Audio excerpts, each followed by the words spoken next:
And again, Axiom Mission 4 and its commander Peggy Whitson, pilot Shubhanshu Shukla of ISRO, and mission specialist Sławomir Uznański-Wiśniewski and Tibor Kapu of ESA and Hunor have arrived to the International Space Station with contact at 5:31 a.m. Central, 6:31 a.m. Eastern, as the two were orbiting over the North Atlantic.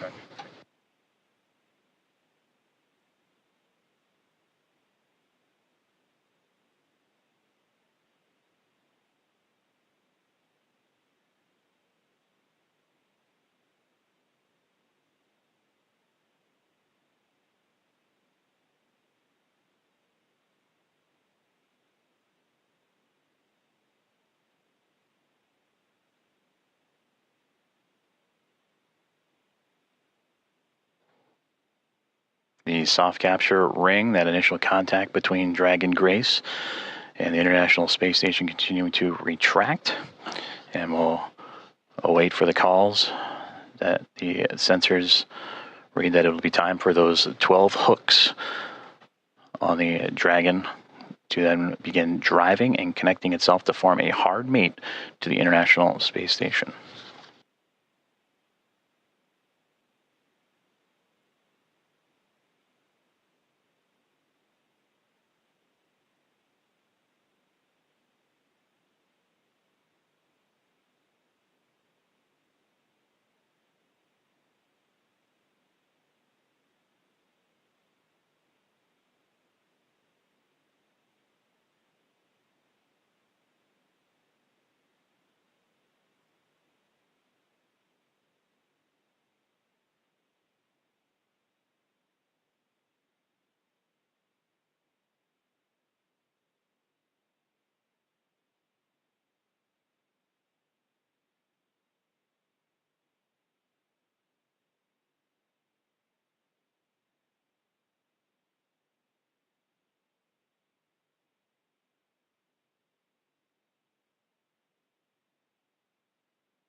Ring retraction complete.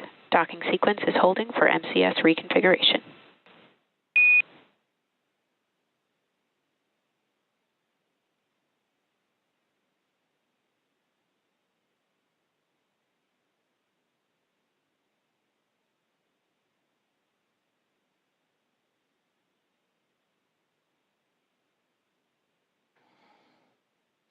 This is Mission Control Houston, as you are seeing a live view of the recently connected Dragon Grace spacecraft with the Axiom Mission 4 astronauts and Peggy Whitson, Shubhanshu Shukla, Sławomir Uznański-Wiśniewski, and Tibor Kapu arrive to the International Space Station, soft capture and contact at 5:31 a.m. Central Time, 6:31 a.m. Eastern, as the two were orbiting above the North Atlantic. And right now, the two mated with that soft capture, the soft capture ring retracting to pull the spacecraft closer to the International Space Station. And once given the go, the ring or the hooks around the Dragon nose cone will drive and connect to form a hard mate.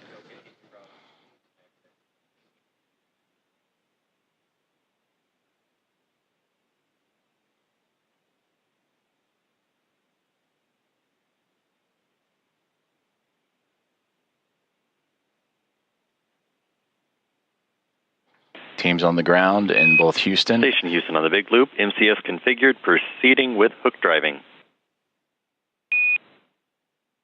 Station copies.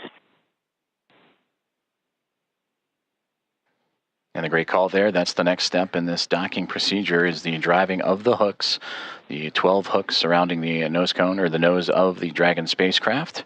And we'll monitor those. They'll drive in 2 sets of 6. The first set of 6 right now, they're traveling And we'll continue to follow along as the docking process continues on.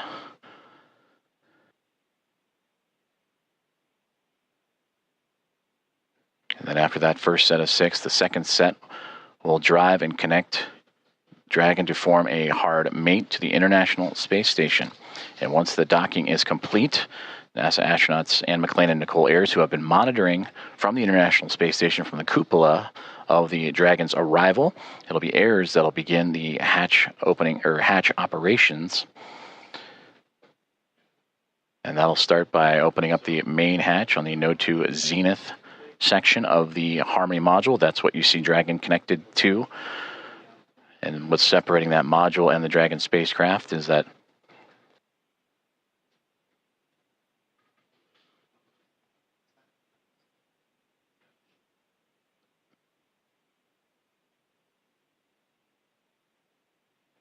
and continuing to monitor that first set of 6 hooks forming that hard mate. And once the full set of 12, Ayers will continue the docking procedures with the leak checks and then begin making its way into the pressurized mating adapter. That's what you see between the Harmony module and the Dragon spacecraft, and access into there to then what we begin pressurizing the vestibule, that small compartment between the 2 hatches. And that vestibule has been exposed to the vacuum of space prior to Dragon Grace's arrival. So the next step is to carefully reintroduce that air and pressure inside so it matches both that of the station and the Dragon spacecraft. And we just received confirmation that the first set of 6 hooks have driven and closed, and we'll now begin the second set of 6 to continue that hard mate between the Dragon spacecraft and the International Space Station.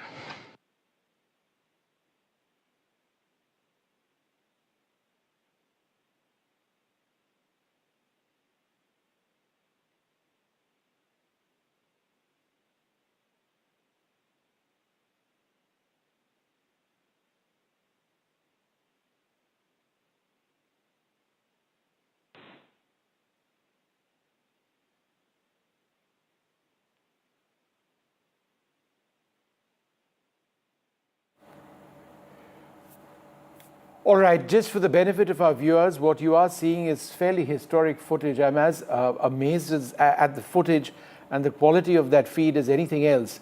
And that's the Dragon capsule, which is now engaged its hooks and is in position with the International Space Station. If you are just joining us, this is Mission Control Houston, where Axiom Mission 4 aboard the Dragon Grace spacecraft have connected to the International Space Station at 5:31 a.m. Central Time, currently in the process from soft capture to the hard mate to the orbiting laboratory. First set of 6 hooks have closed, and now monitoring that second set of 6, 12 in total, to form that hard mate.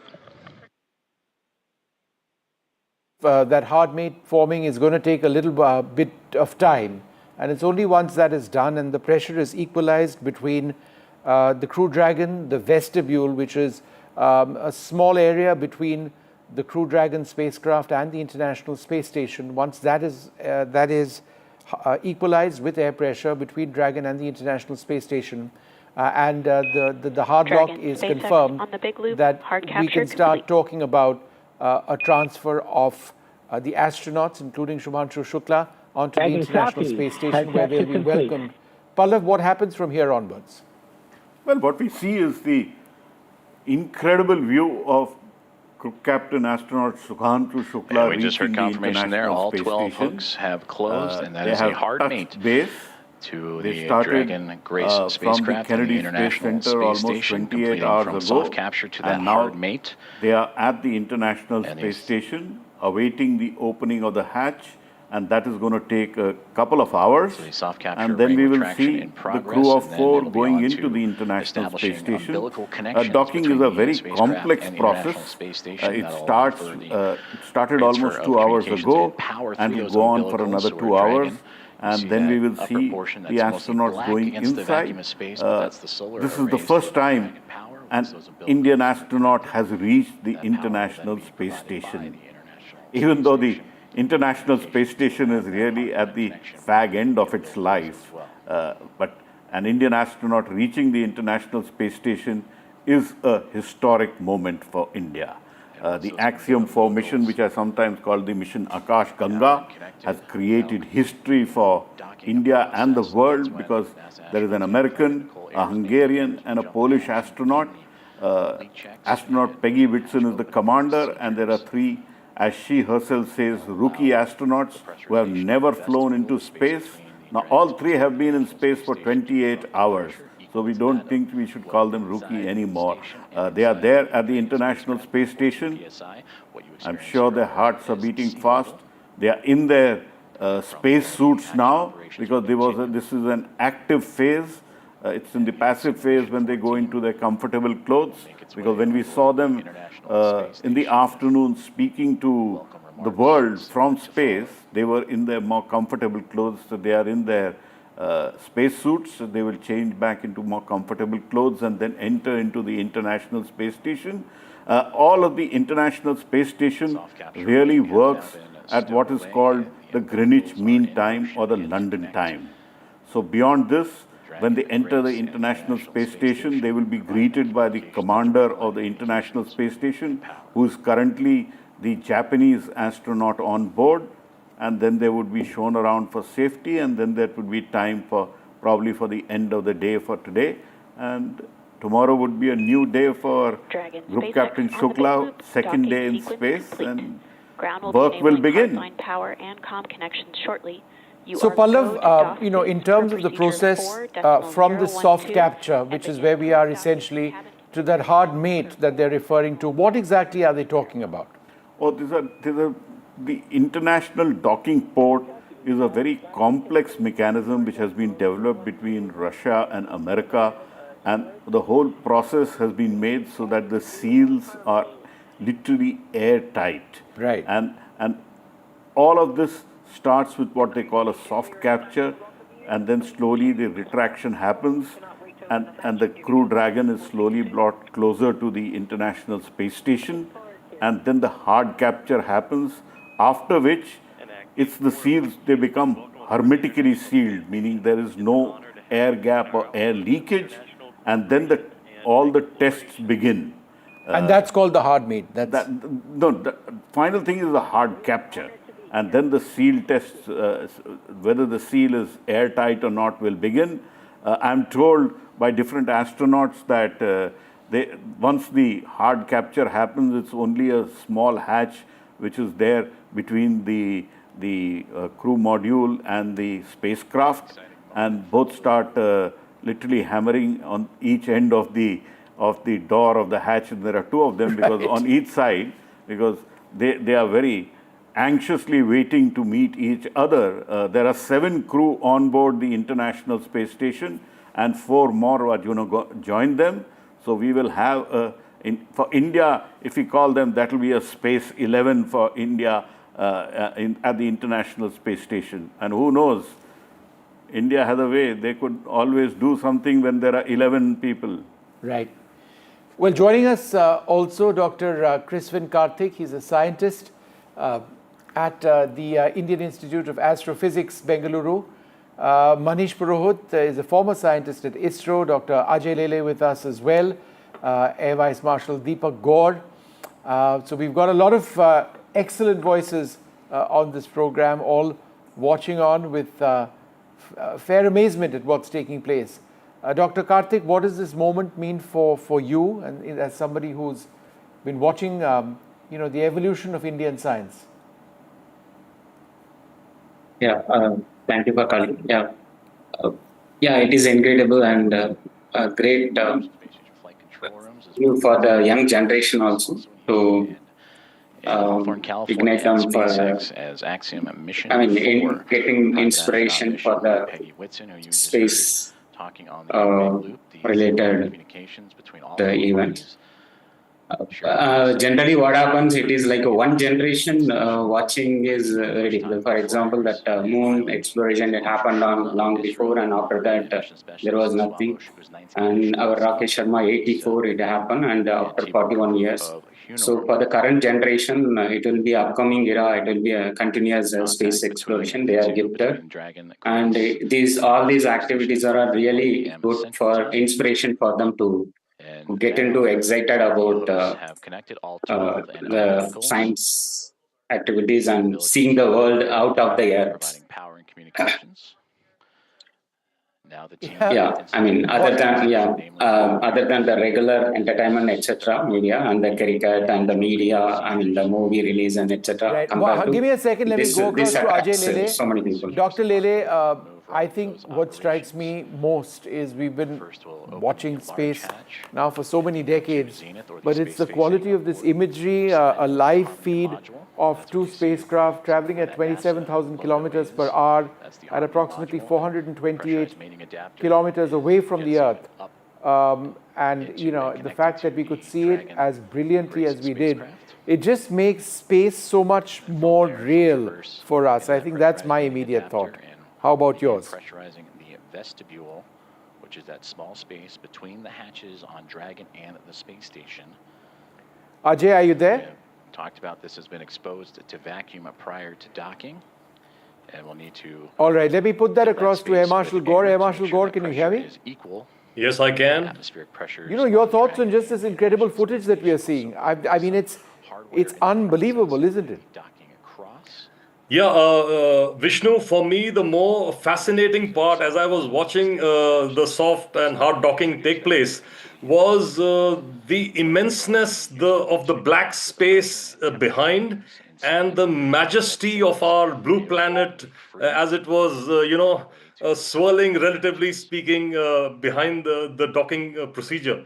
To me, that was the most fascinating part of the whole picture. From that capture moment. Dr. Deepak Gaur, I'm sure you must have followed what Group Captain Shubhanshu Shukla said earlier in the day. He said he was a little unwell, and also he was sleeping a lot. You were part of the mission which selected astronaut Shukla. As a doctor, what is your feeling of what is the health of Group Captain Shukla now? I'm sure he is going to be fine very soon, Pallav. Because once you're actually exposed to zero gravity, things which are never really simulated obviously happen to you.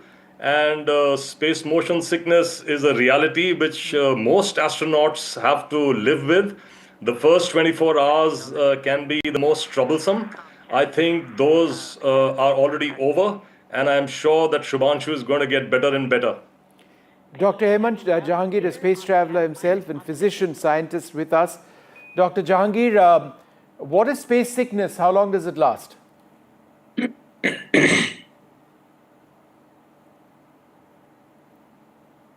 Dr. Jahangir, can you hear me?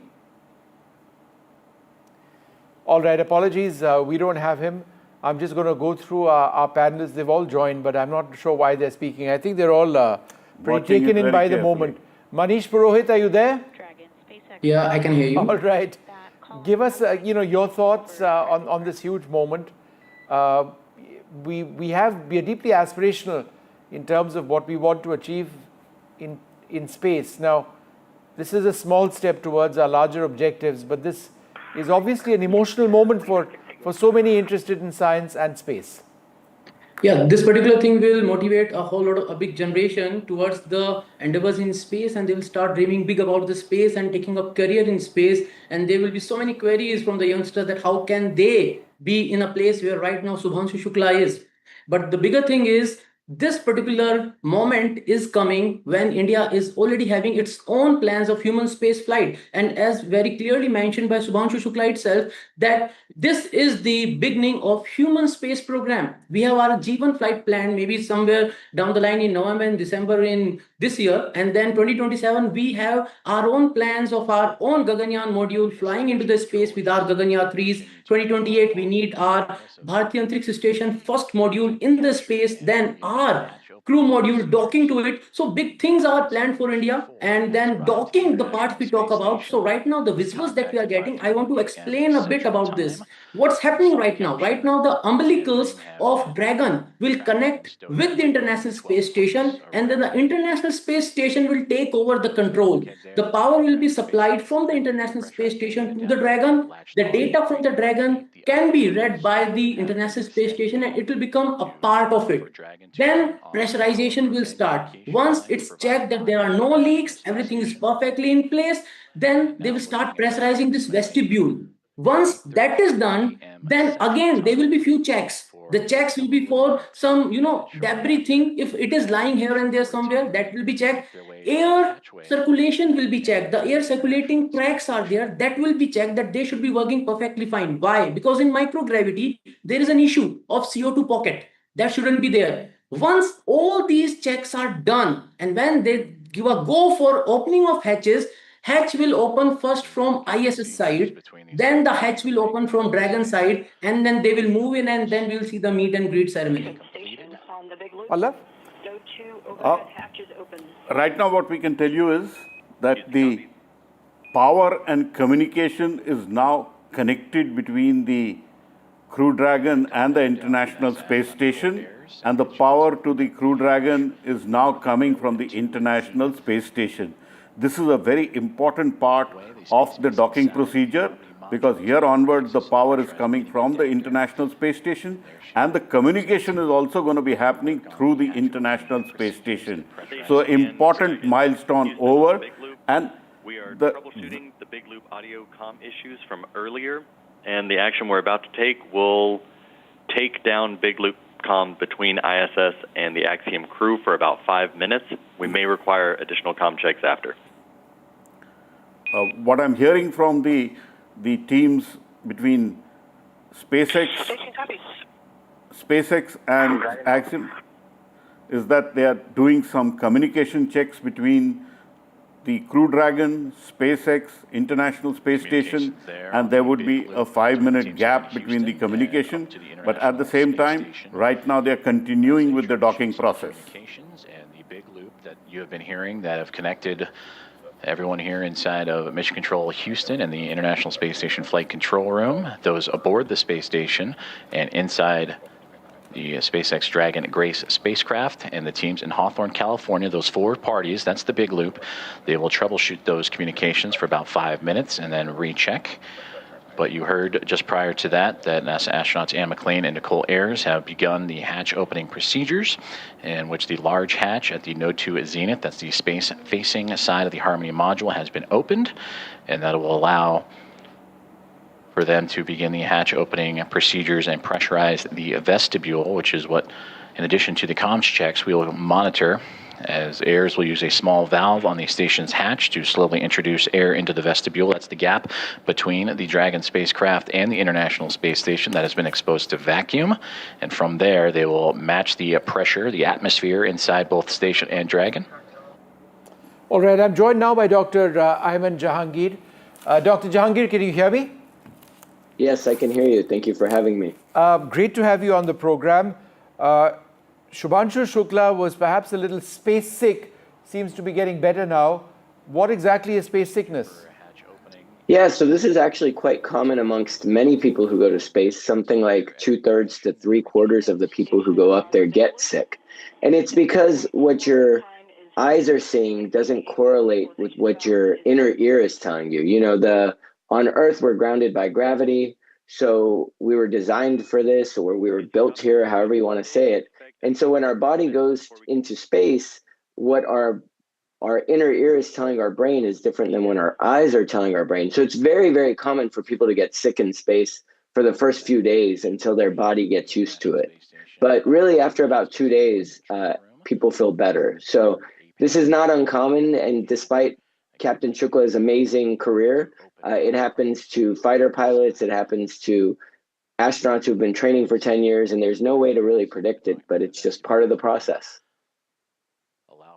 Jahangir, could you give us a sense of what happens next once the hard seal is achieved and the vestibule is pressurized and there are no leaks?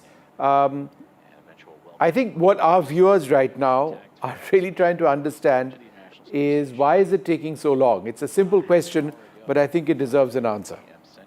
Yeah, so you would think it's as simple as opening a door, right? You've brought the Dragon capsule to the space station, but really there's a lot of things that have to happen between you pretty much attach and open this capsule to the space station. You want to make sure that everything is perfect, which is what they're doing right now.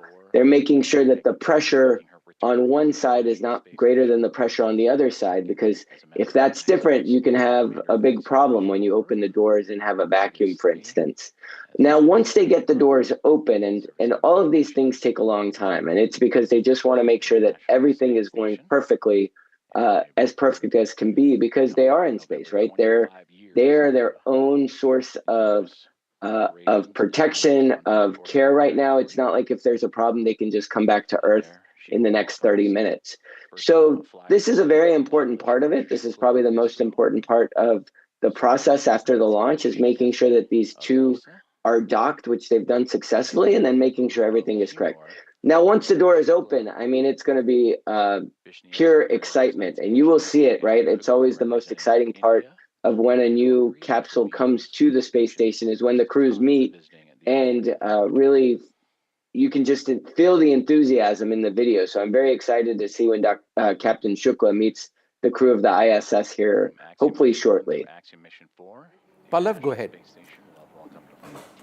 Well, the different procedures for the docking and the crew pressurization of the vestibule are going on.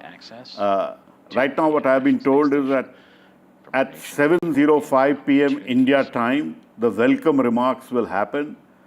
This is now then communication between the crew members who are already there at the space station, the 4 who will join them, and the Johnson Space Center. They will have welcome remarks. So that would be a very lovely point. And they haven't specified how much before that will the crew enter the International Space Station. I presume it will be a few minutes before that. And usually when there is Go ahead, Pallav, keep speaking, yeah. Usually when there is a person from Navy, there is a bell which is rung. I don't think there is any person who is there from the Navy on this Axiom-4 mission, because 3 are scientists and 1 is an Indian Air Force person. So if the bell doesn't ring, don't get anxious. They would have still have entered, because the bell rings only when there is a Navy person. Remember, the bell, when astronaut Sunita Williams entered the space station, they rang a bell. She is from the American Navy. So we expect at 7:05 the astronauts coming in a little earlier, and the welcome remarks from the International Space Station. But right now we can say Group Captain Astronaut Shubhanshu Shukla has created history, and he is already there at the International Space Station.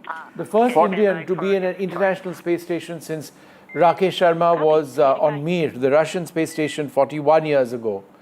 But just think about it, Mir, 41 years ago, what a remarkable piece of engineering that was. And one of the capsules, or rather modules, in the International Space Station is also Russian. The Chinese, of course, have Shenzhen, which is their space station as well. And we will have our own space station soon, Vishnu, which will be the Bharatiya Antariksh Station. 2035, we'll have a full-fledged station. And by 2028, we have to have the first module up in space. So we are very close to having a third space station. Before that, there could be private and commercial space stations coming up, both from Axiom and Vast Space.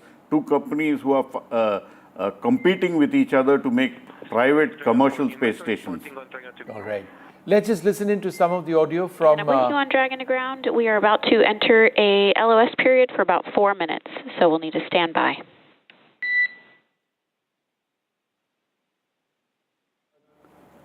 Chris and Karthik, what are some of the science experiments that this crew would be involved in once they get on board?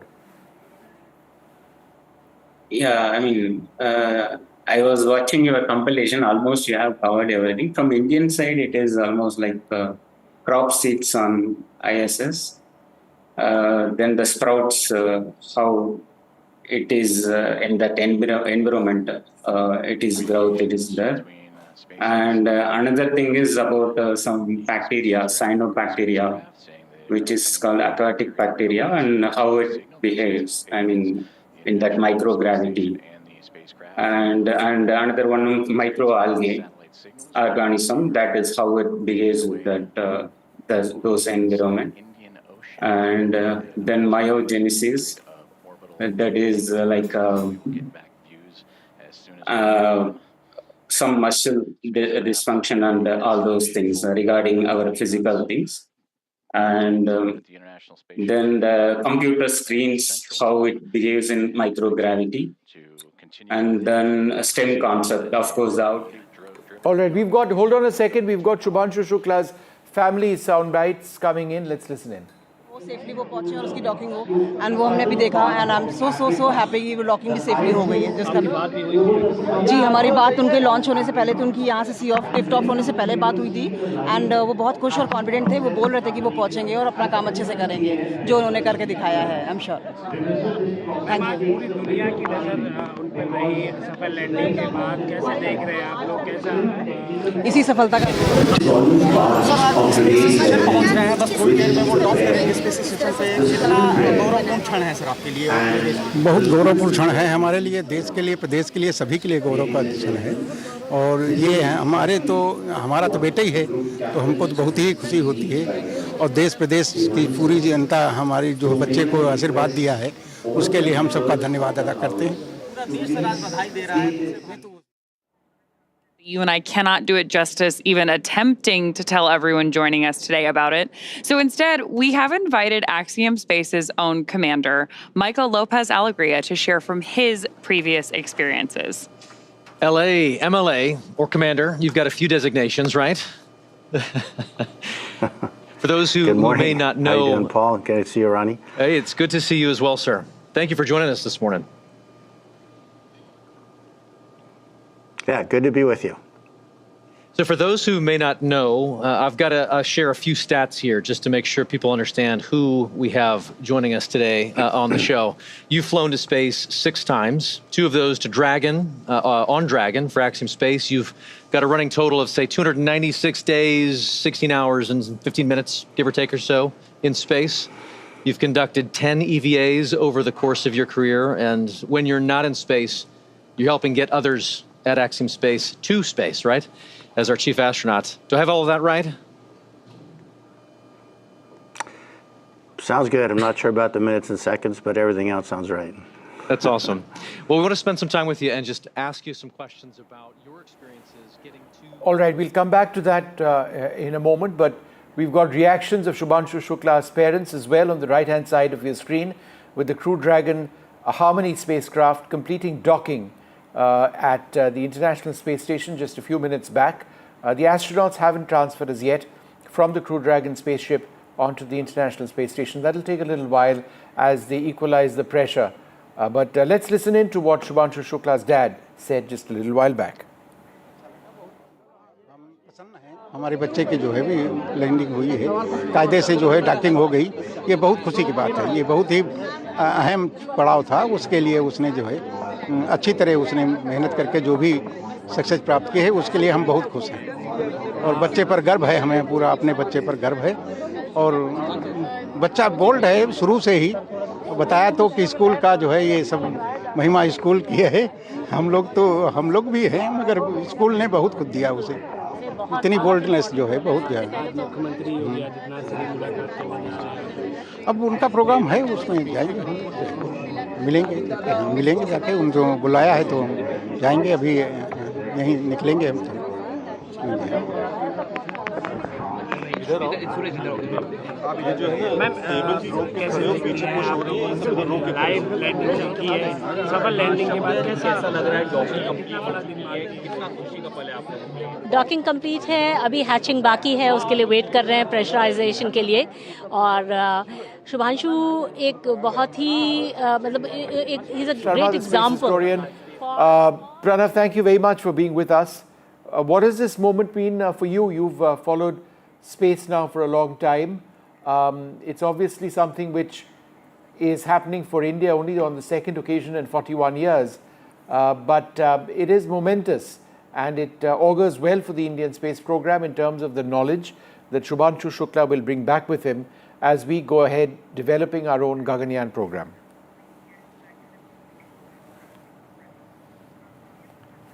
Pranav? Can you hear me? Yeah. Yes, I can. Go ahead. Yeah. So I was just talking to my wife a couple of hours ago, and I was telling her it's an extremely euphoric moment. I mean, half of the time I'm just trying to hold my tears back. It is extremely rare that a post-colonial country like ours, a country that has built its space program from scratch, a country that actually missed the bus on the International Space Station, is there and is conducting experiments. He's a national hero. He's just took us leaps and bounds ahead of the kind of things that we could not have imagined to be done. It's a very big moment. I think I can't do justice in the present time, but historians, when they look back in time for the day that the kind of things that are happening today and the kind of things that will happen in the next couple of weeks, would do more justice in defining and also historicizing the fact that how this moment took the countries such as ours on a very different trajectory than we could have ever imagined. All right. Okay, so we're going to come back to live footage of the International Space Station. And it's just incredible to be seeing this in high resolution. They're at a speed of 26,490 odd kilometers at an altitude of 421 kilometers. It seems terribly still right now, but in fact, they are in orbit of the Earth at a remarkable speed. And just to think that the Crew Dragon, which you see which you see docked with the International Space Station now, being able to match the attitude of the International Space Station perfectly through maneuvers using thrusters and a lot of calculations and a lot of automated software and hardware to make it in perfectly like this. And it's become regular, it's become a regular feature. But it has to be said, every time it does happen, it just tells you about the insane progress that we've made when it comes to rocketry and space technology. It's been happening for decades, but we are focusing a lot on it now, obviously for Shubhanshu Shukla, but truly the technology is remarkable.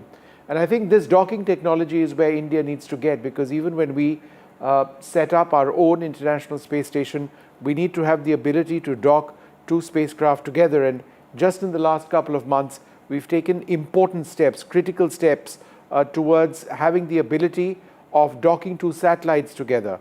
Pallav, you want to tell us about that and how that's a small replica of what we've just seen? It's not a small replica. It's a giant step for India.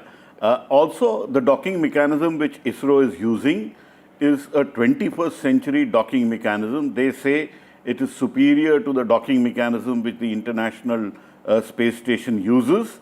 And they say once they perfected it, in some respects it matches with the dimensions of the international docking procedure and the docking port, but the way it is done is superior because India has developed it in the 21st century, and the docking process which we are seeing through Crew Dragon and the International Space Station was done more than 30 years ago. So India is saying that the docking mechanism they have developed is superior. They have taken a patent over it. And right now what we did was to dock two spacecrafts, which are satellites, in a circular orbit. Next step would be to try and dock two satellites in an inclined orbit, because that's what India will need when India does its Chandrayaan-4 mission, which is to bring a sample from the moon. We need at least two dockings done, and those dockings will be done in an inclined orbit. So India needs to learn that. And then when we have a Bharatiya Antariksh Station, obviously docking would be essential. So India has learned the first steps, and currently the two satellites which experimented the docking for India are currently in orbit doing different sorts of maneuvers, some very tame maneuvers in a way, because docking, if I can call it tame, but right now they are into strategic maneuvers of chasing each other and doing stuff which satellites in the strategic sector do. So there's a lot happening between the two SpaceX chaser and the docking satellite. So India learning the first steps. And what is interesting for the Indian human space program is that all of this is happening in parallel. While India is preparing the crew module, apologies, I still slip of mind say Dragon, it's the crew module, the Gaganyaan crew module, the human space rated launch vehicle Mark III, which has almost been completed, and then we need to perfect the environment life control systems, have a plan for the Bharatiya Antariksh Station. So all of this happening in parallel. For other nations, a lot of this happened at sequential steps, but India is hop, skip and jumping and trying to catch up in a way and do better. So the Indian Space Research Organization is thinking way ahead, and the government has also given enough support for the organization to think till 2040 and have a plan for that. So docking is one small step. Group Captain Shubhanshu Shukla going to the International Space Station as part of Axiom-4, or what I sometimes call Mission Akash Ganga, is the first step for India's Gaganyaan program, which is to send an Indian astronaut from Sriharikota to space. And I repeatedly say that when the countdown will also be Indian. On the Axiom-4, the countdown was an American countdown. When Wing Commander Rakesh Sharma went, the countdown was a Russian countdown. So we need an Indian countdown when an Indian goes up. It would be a fascinating moment in India's history to be able to send an Indian to space from India. So the first steps have been laid. Group Captain Shukla is already at the International Space Station. He's trained for 10 months with NASA and Axiom Space. I presume he has imbibed all that needs to be imbibed on the human space flight program through his training, and he will bring that knowledge back to the Gaganyaan program and back to the Vikram Sarabhai Space Center in Thiruvananthapuram and to the Satish Dhawan Space Center in Sriharikota and to the UR Rao Satellite Center in Bangalore, where teams are actively working for India's Gaganyaan program. And I'm told Prime Minister Narendra Modi literally monitors the Gaganyaan program on a monthly basis, making sure that they are catching up with whatever is lagging behind and all the tests need to be done. But obviously, Gaganyaan will be attempted when all the safety is in space, is in place. Okay. Because you can't launch an astronaut without safety. So sending a person is easy, bringing a person back from space is the hard part. So with Group Captain Shukla also, we've seen what can be called the easy part, bringing him back safely to Earth in that fireball of the Crew Dragon as it re-enters orbit is the most tricky part. So India has to learn all those, and that will happen. They are working very hard. I've seen up close and personal the hard work happening at Vikram Sarabhai Space Center on the rocketry, on the crew module. So India will become the 4th country in the world to have an independent, indigenously developed human spaceflight program. The last country to do it was China, and it happened in 2003. So whenever India does it, it will be the 4th country because no other country is attempting that. Yeah. Air Vice Marshal Gaur, your thoughts at this stage. Where do we stand presently with the Gaganyaan program?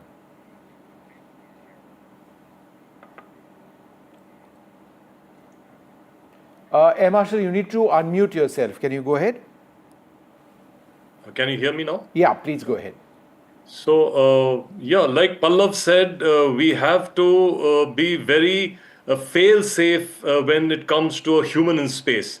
And to that extent, ISRO is already got plans in place about how they are going to be launching the human the capsule without the human, with perhaps dummies to actually study what is happening inside our own space capsules and how the recovery takes place.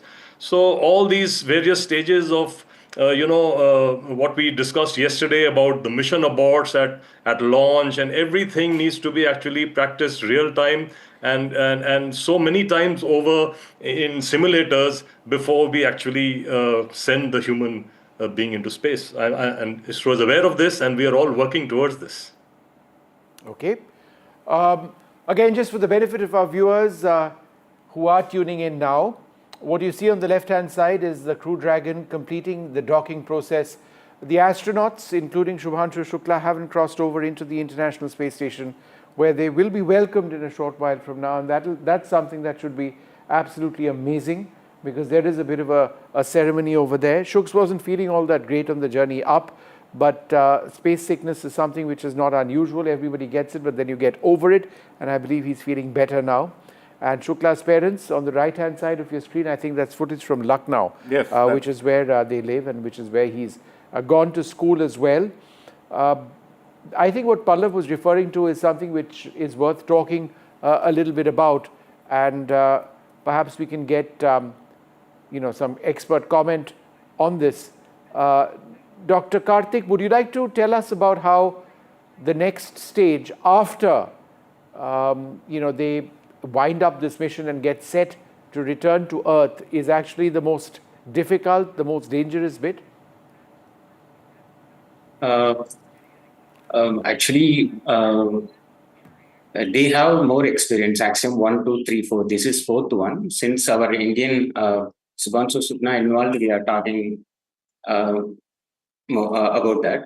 I think so. They are familiar. It will be okay only. I mean, it is almost like it's similar to we are traveling on the 120 kilometer per hour. So inside the car, it is a closed chamber and we won't feel. But when we are looking from the outside, we are looking on the another frame of reference, all these difficulties. Since they have the experiences, many the capsules, so splashdown will be okay. Even the last splashdown also, I was looking out. That was in the night time, somewhat evening and the night time. So they are good and they are very, very good enough and have more experiences to handle that splashdown also. So I hope so. It will be, everything is positive and good enough. Right now we are getting an update from the Johnson Space Center, which is the main place where astronauts train and get on board the International Space Station or the Soviet mission, and they say that all is going as per plan, and they expect the welcome remarks at 7:05 p.m. India time. So all well, all systems go. We would be expecting that the astronauts on board the Crew Dragon are changing or doffing their space suits and getting into more comfortable suits, and then they will enter the International Space Station or float into the International Space Station through the hatch. And we saw astronaut Sunita Williams, when she entered the International Space Station from the Boeing Starliner, she did a jig and a dance, literally. Will we see Group Captain Shukla do that? I'm sure he will point to India's flag on his costume. That I'm relatively sure about, because that would be a given for him. But that's how it would be, and then we would expect the welcome remarks. But right now, it's a complex process of the hard docking which is going on, and the pressurization between the Crew Dragon, the Vestibule, and the International Space Station is all happening right now. And then the leak test will happen, and then we will see them coming out.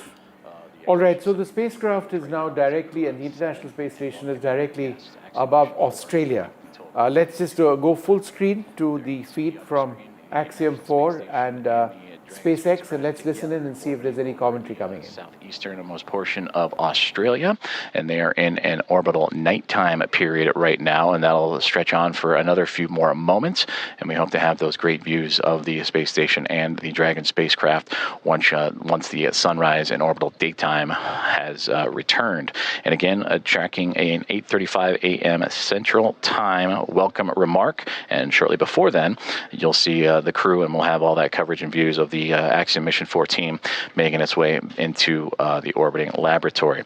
And again, a great interview there with Michael Lopez Alegria, commander, former NASA astronaut and commander of Axiom-1 and Axiom-3, and the ISS, the International Space Station, ready to welcome in Peggy Whitson, a former NASA astronaut, on her fifth flight, second with Axiom as commander of Axiom-2 and now of Axiom Mission 4, and bringing in pilot Shubhanshu Shukla of ISRO, Sławomir Uznański-Wiśniewski of ESA, and Tibor Kapu of Hunor, each representing India, Poland, and Hungary respectively. It'll be the first time that those three nations have been on board the International Space Station. And that'll bring 14 different private astronaut crew members representing 11 different nations to the orbiting lab, showcasing the strength of private astronaut missions and how it expands access to the International Space Station and low Earth orbit for more nations, people, and opportunities. So we continue to follow along with the hatch opening procedures that Nicole Ayers and Anne McLean of NASA each working diligently through, and will continue to provide updates as they arrive. During that interview, we did hear that there was some troubleshooting that they were working on the big loop that has since been resolved. So we should hear communications on that big loop that connects both the Dragon spacecraft, the International Space Station, and the teams on the ground here inside of Mission Control Houston and the International Space Station Flight Control Room at NASA's Johnson Space Center, and well, the teams in Hawthorne, California, and the Mission Control Room at SpaceX.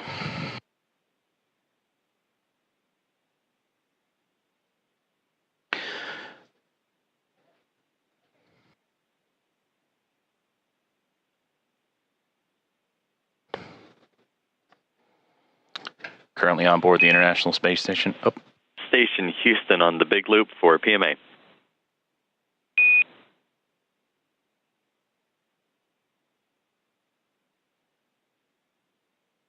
Houston Station, go ahead on the big loop. Hey, we're about to get you into your next activity, but in the meantime, would you mind setting up a video of the PMA so that we could watch the crew ingress? You can use the Node 2 Camera 1 or Camera 2. That's in work. Thank you.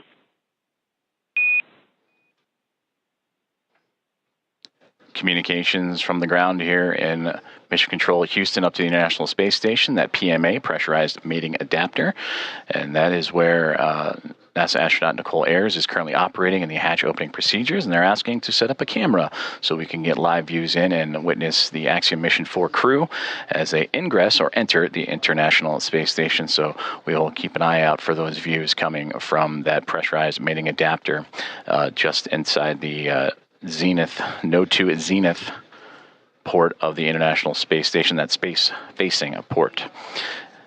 Before those communications, I'm going to say aboard the International Space Station as we speak, the 7 members of the Expedition 73 crew, featuring Anne McLean and Nicole Ayers, who are prime characters in today's docking operations, joined by Takuya Onishi of JAXA and Kirill Peskov, alongside NASA astronaut Johnny Kim, Sergei Ryzhikov, and Alexei Zubritsky.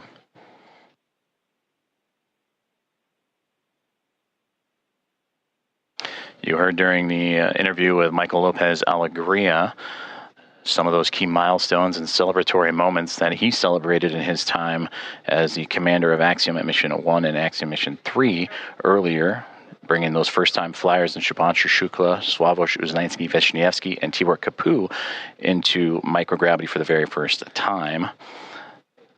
The International Space Station also featuring first-time flyers Nicole Ayers and Kirill Peskov, alongside with Johnny Kim and Alexei Zubritsky. For Ayers and Peskov, they recently just celebrated their 100th day in orbit this past Station, Monday. you actually have both Node 2 cameras on. You guys are welcome aboard.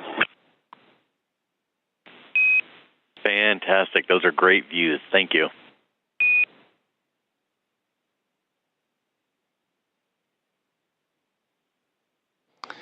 And there you see the live view that The team on board the International Space Station has just set up for us to see as we are inside the pressurized mating adapter looking into what will be the APAS hatch that will eventually be pressurized and the vestibule pressurized, to welcome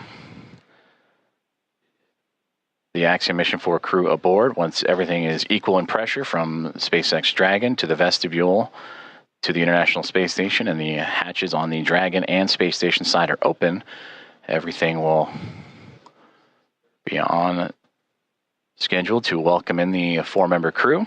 And the, again, welcome remarks tracking for approximately 8:35 a.m. Central Time, 9:35 a.m. Eastern. And you heard Michael Lopez Alegria talking about the pinning ceremony that will take place during those welcome remarks. I'm looking forward to seeing those as the team aboard the International Space Station continuing to work through their hatch opening procedures.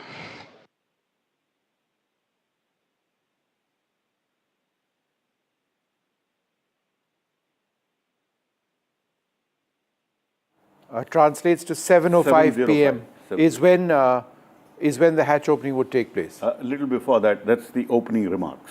The opening remarks. They haven't specified when they will walk in. So a few minutes before that, it happens simultaneously. Right.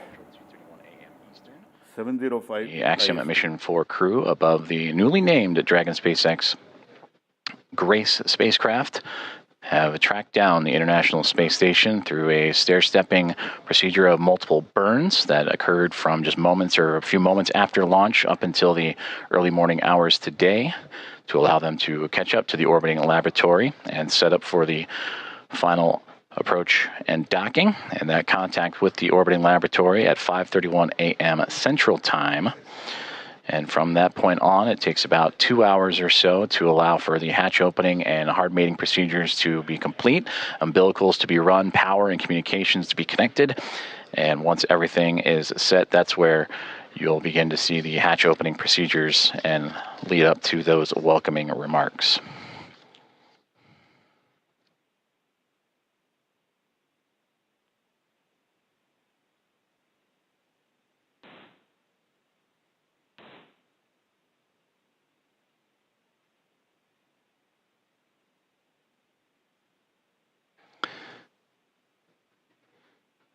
And as you're following along with us as we continue to wait for views of the International Space Station and the Dragon spacecraft as they are in an orbital nighttime period, making their way across the Pacific Ocean and approaching the equator, almost right in the middle of the Pacific Ocean. We'll get those views back from the exterior cameras. And the astronauts on board the International Space Station continuing to configure the cameras for views inside the orbiting lab.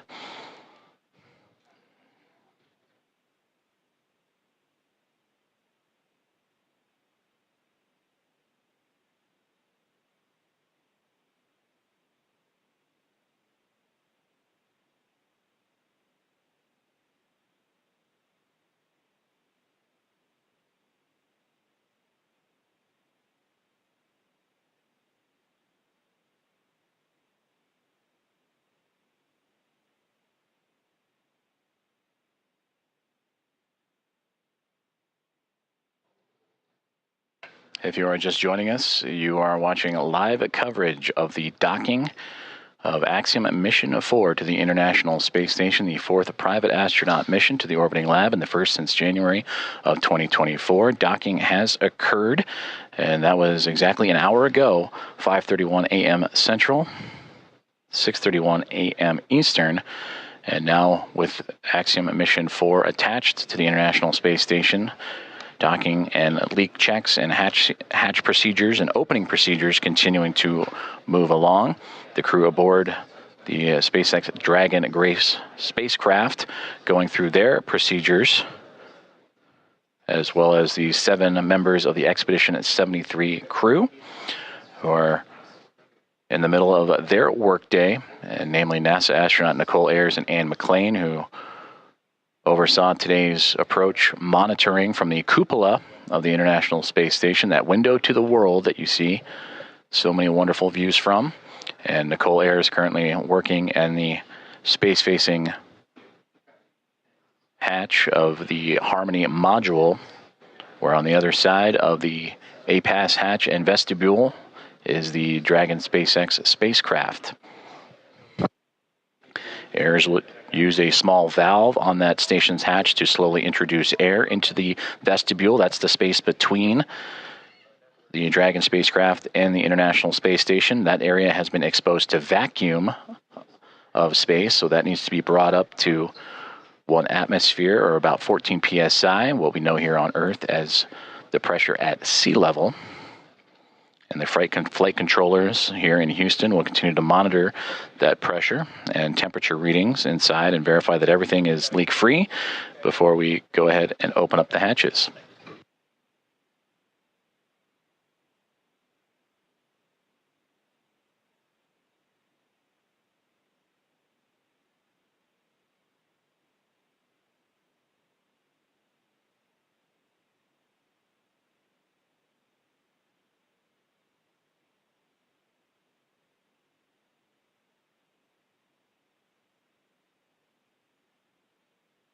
Just received communications from the team here inside the International Space Station Flight Control Room that the vestibule leak check has been successful and it is good. So they will continue to move forward with the hatch opening procedures. And again, you heard in the interview with Michael Lopez Alegria, slow is smooth, smooth is fast, as these teams making sure everything is sealed up and safe as they continue through hatch opening procedures.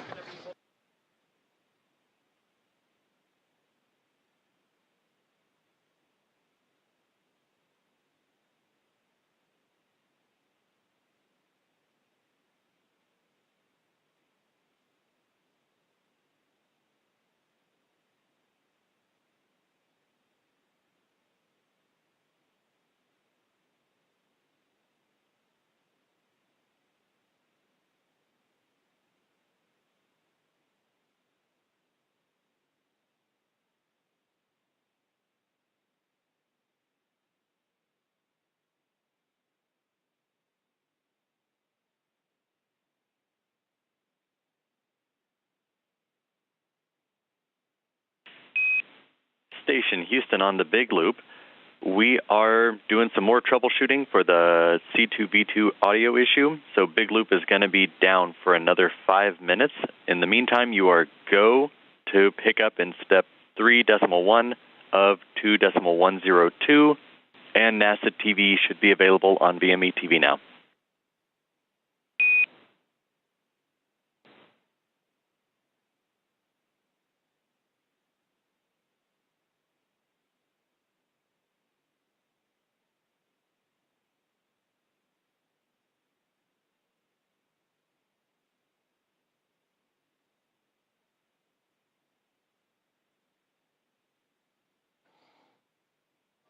There you heard communications radioed up to the crew aboard the International Space Station on the Big Loop that they are continuing with the troubleshooting of that communications as we are looking live up towards that Node 2 Zenith hatch in the Harmony module, and you see several members of the Expedition 73 crew in and out of the field of view. That is Nicole Ayers going into the pressurized mating adapter and continuing hatch opening procedures, and she is wearing the long-sleeved navy polo, and the red polo that just flew by, that is Expedition 73 Commander Takuya Onishi. We've also seen glimpses of Anne McLean in the field of view, as well as certainly everybody aboard the International Space Station anxious and excited to welcome Axiom Mission 4 with Commander Peggy Whitson, pilot Shubhanshu Shukla, mission specialist Sławomir Uznański-Wiśniewski, and mission specialist Tibor Kapu aboard the orbiting laboratory.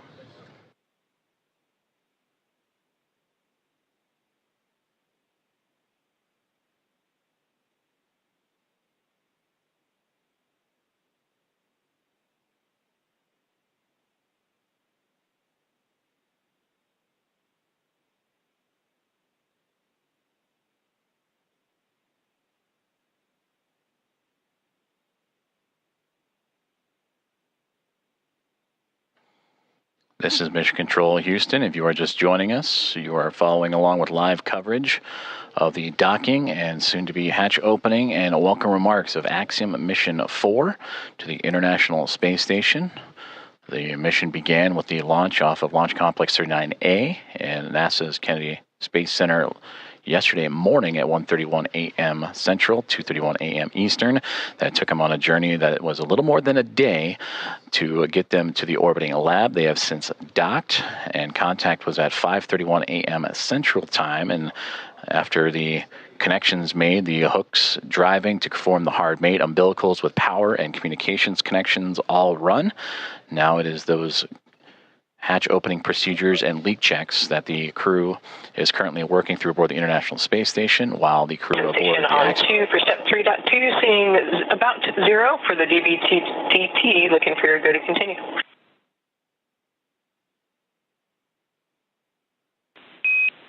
We see the same. You're go to proceed.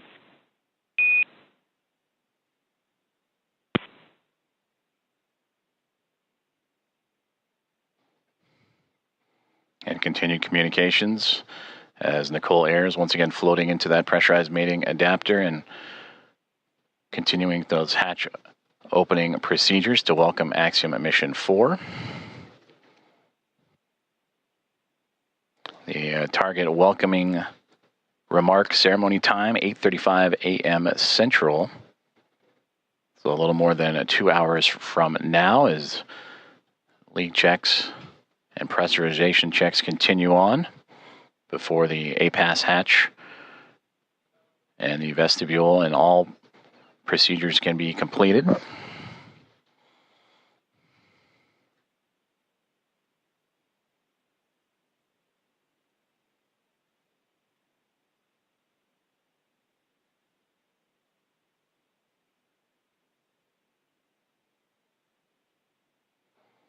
And a great view of some of those procedures as Nicole Ayers, again, you can see her with that right hand turning the crank and working on that hatch to continue those procedures.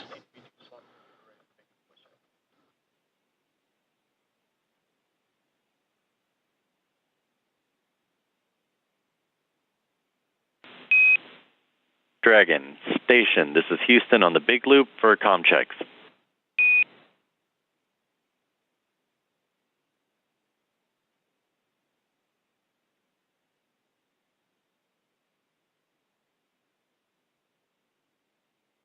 Dragon has you loud and clear.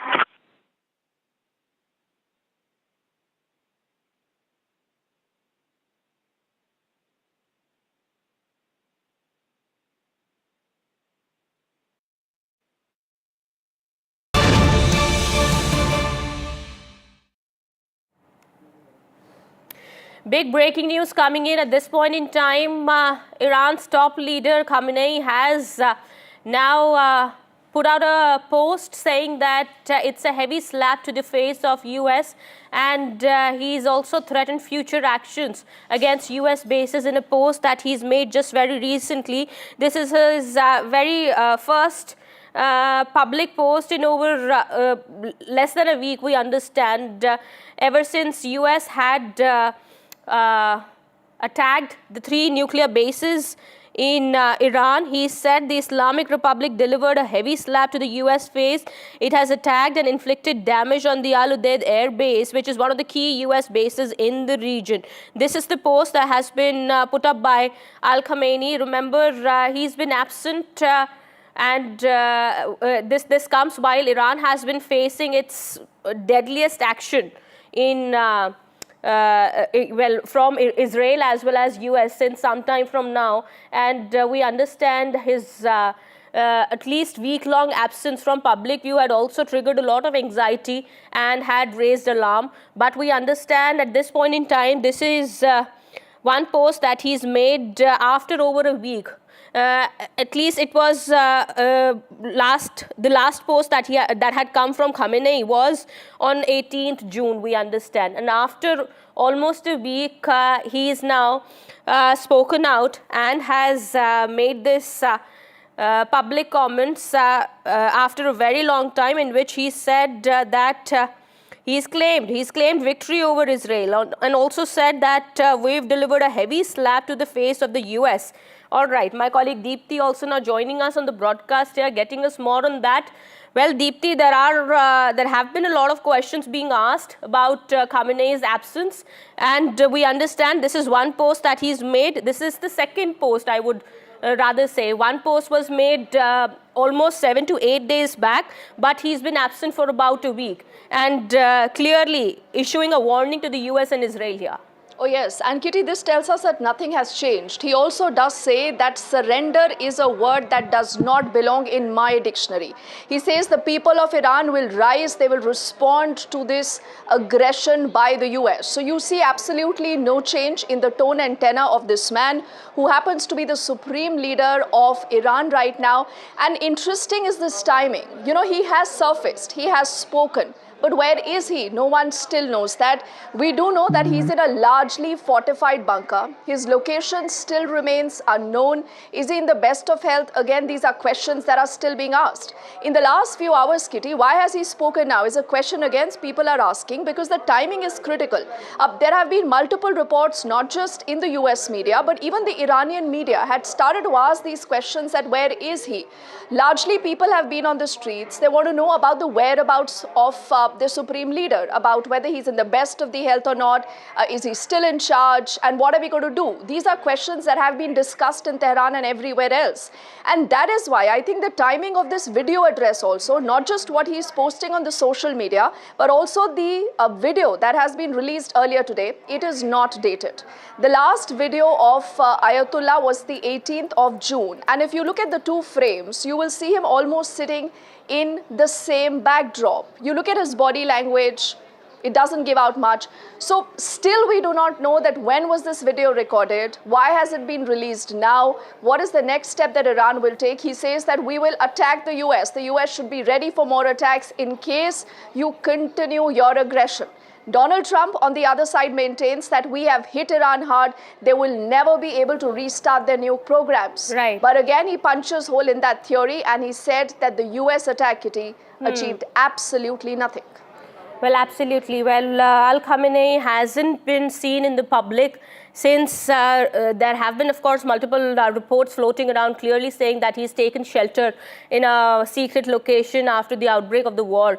But we understand there are multiple reports also that said there is no clarity as to these posts also, Deepti, that, you know, Al Khamenei is making, whether it's him who's making these posts or it could be somebody else. I'll go back to Deepti in just a bit. Meanwhile, this is the latest that's coming in at the moment. We will keep an eye on the developments here on this big story that we're tracking at this point in time. Meanwhile, shifting our focus now to Shubhanshu Shukla's journey to this space. We understand the Axiom-4 mission carrying ISRO astronaut Shubhanshu Shukla has already docked at the International Space Station.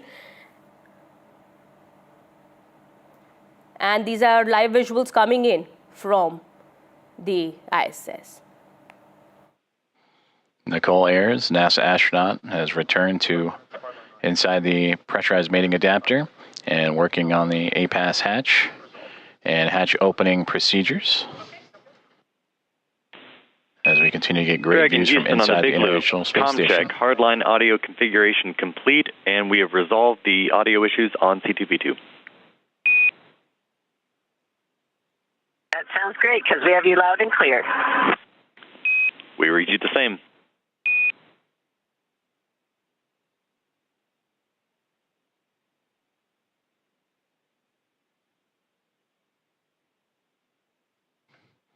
And that was a good communications checkout from the teams on the ground up to Dragon Grace on the C2V2 line, common communications for visiting vehicles, and that communications line connecting all parties.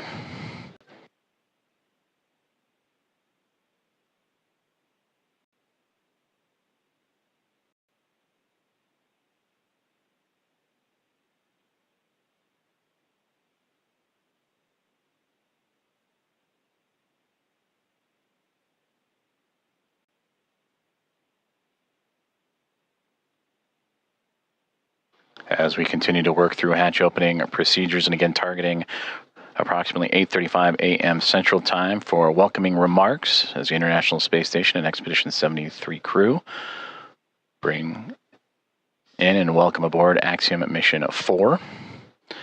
Both the orbiting laboratory and the newly docked SpaceX Dragon spacecraft over the northern Pacific Ocean, about to cross into the west coast of North America, right along the U.S.-Canadian border. And also around that time, we will start seeing an orbital daytime period as Dragon and the International Space Station have been orbiting in a nighttime phasing.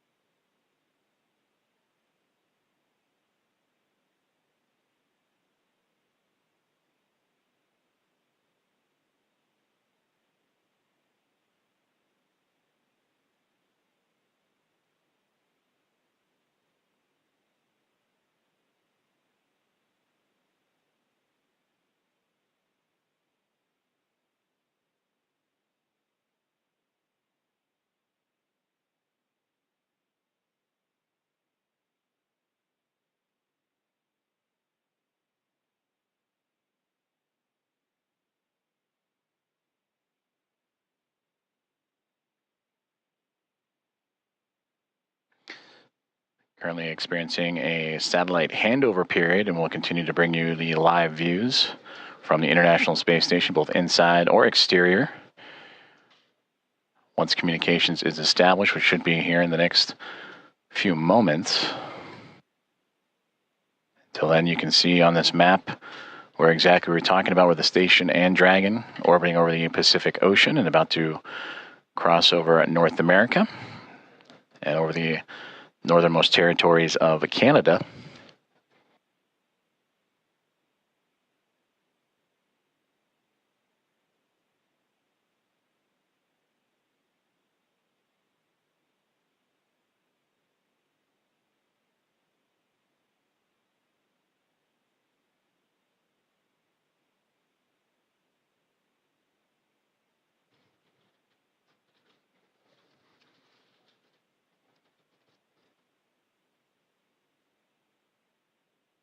As we wait for those communications to return, to recap, Axiom Mission 4 has connected with the International Space Station after launching from NASA's Kennedy Space Center yesterday morning at 1:31 a.m. Central Time to connect with the space station at 5:31 a.m. Central this morning.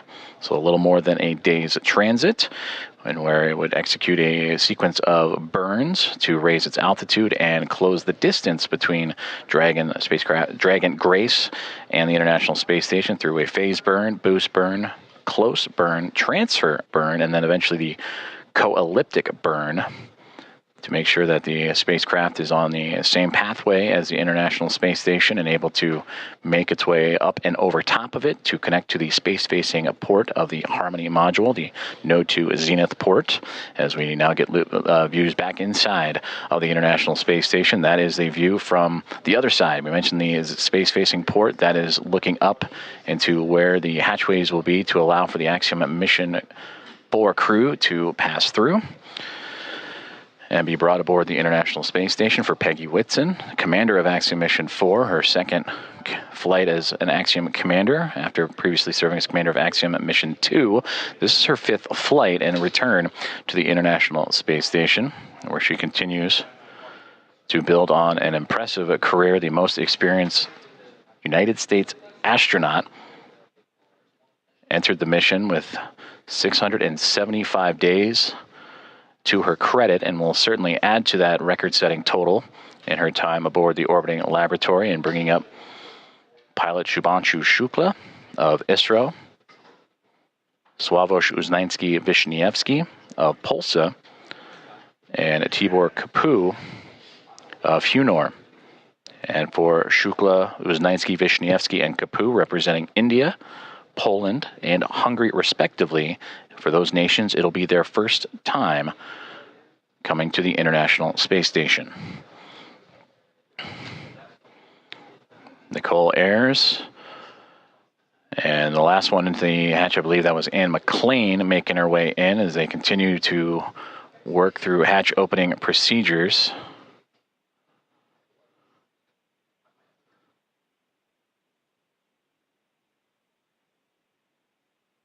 In the middle there, that is Expedition 73 Commander Takuya Onishi of JAXA.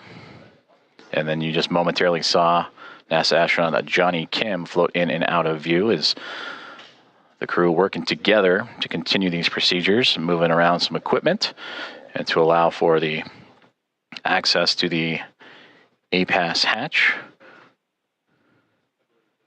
After successful vestibule pressurization and checks. And that's the operations that Nicole Ayers is working on right now with Takuya Onishi.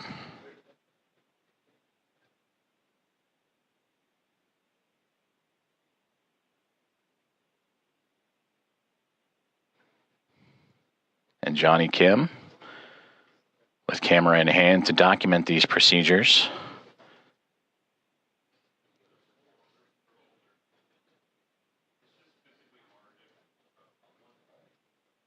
And again, just on the other side of this hatchway is where the Axiom Mission 4 crew going through procedures of their own, inventory and doffing their suits that they wore on the uphill ride to their initial orbit.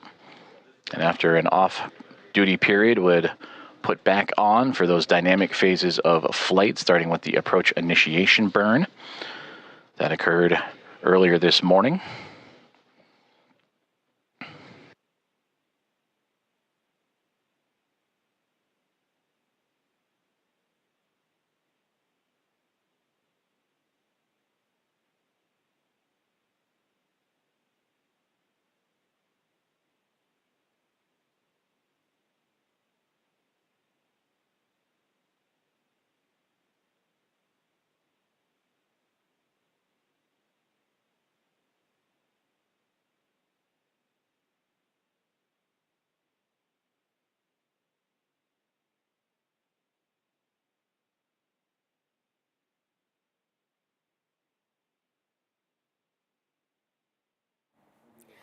Well, this is history in the making. There has been some turbulence in the starting. There have been some delays, postponements, but we understand the Axiom-4 crew successfully lifted off on June 25th, just yesterday, into space on board SpaceX Dragon aircraft.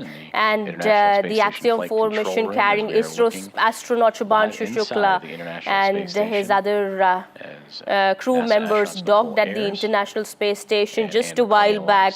What's going to happen next is that the hatch will be open in some time from now. And this is what everybody is waiting for when the Axiom-4 astronauts will enter the orbital lab. And continue on with those procedures to welcome aboard. My colleague Pallav Bagla also with us. Pallav, explain to our viewers what's happening now. What are we looking at, and how soon are we going to witness the hatch opening? How is it going to look like, and what's the process ahead? Well, the hatch opening process is going on. The docking happened at 1 minute past 4 p.m. India time. And the welcome remarks, I am told, will happen at 5 minutes past 7 p.m. India time. And there's a long process of the hatch opening. Right now, you can see the International Space Station, the 7 astronauts who are there, and especially the 2 American and the Russian and the Japanese commander, getting things right so that the hatch on both sides can be opened and that the astronauts should be able to enter the International Space Station. That should happen a little earlier, and I'm told right now they have announced that the welcome remarks will happen at 7:05 India time. The docking is a very complex process. It takes several hours for it to be completed, and whenever the safety and the pressure between the crew module and the International Space Station is correct, only then will be the astronauts will start entering the International Space Station. But what we can say is Group Captain Shukla has reached the International Space Station, becoming the first Indian to go to the International Space Station. He has created history for India, and these are the first steps for India's Gaganyaan program, which is a massive program of rupees 33,000 crores, leading up till 2040 to land an Indian on the moon. So the first step for Gaganyaan have been laid, and they are firmly in place. Absolutely, and there is much more that we are going to look at in terms of the research that's going to go on in the next 14 days also. I mean, how are the next 14 days going to look like, Pallav? You've been talking about that earlier as well, but for the viewers also joining us now, how is that going to look like? Well, 14 days for Earth will look like very similar whatever we do, but 14 days for Group Captain Shukla would be a life-changing moment, as Wing Commander Rakesh Sharma told me. But more than that, every minute of Group Captain Shukla is literally logged at the International Space Station. He has more than a 12.5-hour day every day. The International Space Station works at London time, so he will wake up along at the London time and then continue his 12.5-hour day. Only after that would he get time to go into the cupola and see Earth from there. So it's going to be a packed 14 days of work. In between, there are 3 events which we know of, maybe more.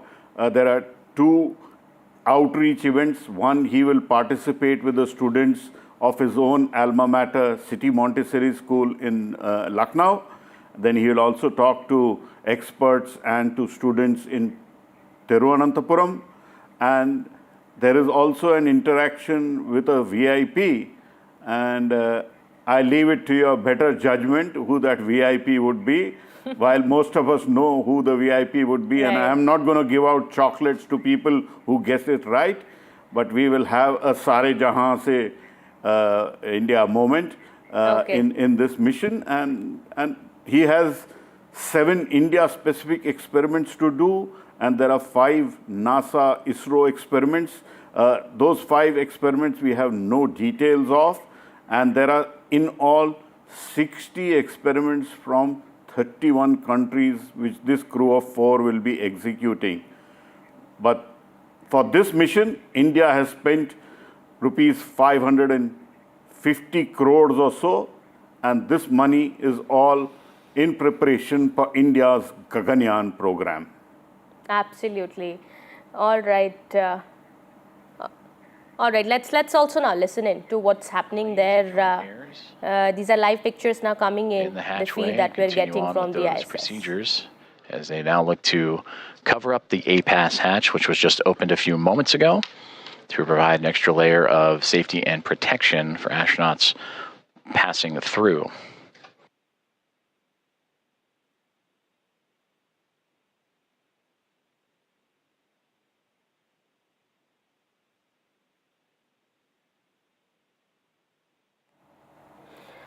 All right. This is a very thrilling, very exciting moment for us all, and I'm sure for Shubhanshu Shukla and his crew members who are there at this point in time, it's very exciting for them as well, but there must be some nervousness as well. But we've seen the message that he sent from space just some time back, and he was all smiles there, his crew members as well.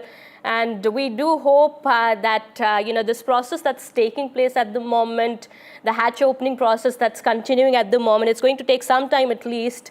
This happens successfully as well. Nalin Chandra Vikramasinghe, astronomer and astrobiologist, also with us. Thank you so much, Mr. Vikramasinghe, for joining us here on the broadcast. As I was saying, it's history in the making. And it's a very exciting moment for us all. How do you see this? How exciting, or also, at the same time, if I could say, as Rakesh Sharma also said when he was asked about, what was the most thrilling part about being in space, he said it was actually coming back to Earth. So we do hope it all goes well, and it started well, and we hope it ends well as well. Well, I hope it ends well. It's certainly very dramatic start, and I enjoyed watching it on your television coverage. I think this is a tremendous moment for India and a tremendous opportunity for Indian science. The International Space Station has been around for 20 years. India has been excluded from the group of scientists who were working on it thus far, but already before the Indian involvement, they've made many, many very important discoveries relating to biology, life under low gravity, lots of new physics, and so on, survival of organisms, including creatures like the famous tardigrades, survival of bacteria under extreme conditions, and so on. So I think Group Captain Shukla has a lot of science that he can do, and I hope he will do. India is by no means a novice in space. In fact, I think one could say that they were leaders in space research long even before the Europeans and Americans took off in a big way. So I'm very optimistic that great science, new discoveries will be made in this endeavor, and Indian science would leap forward into a new phase of their development. Absolutely. Sir, I'll just come back to you. We also have to dip in back to these live visuals and the feed that we're getting here from the ISS. Let's take a look. Down to the team at SpaceX. They are awaiting the go for hatch opening. I'd imagine the crew aboard the Dragon Gray spacecraft anxious and excited to float into the International Space Station for the very first time.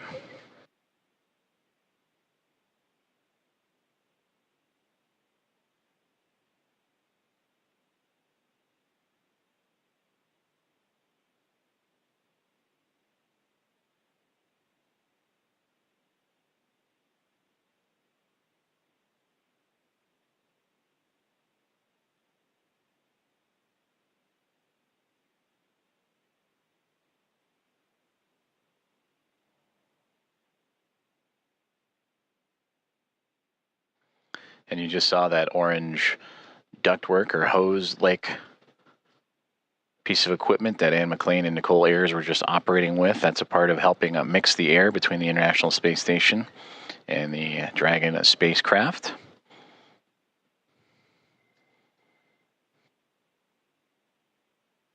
They'll continue to check some vent valves as well, so it just might be a little bit more time before we welcome the crew on board.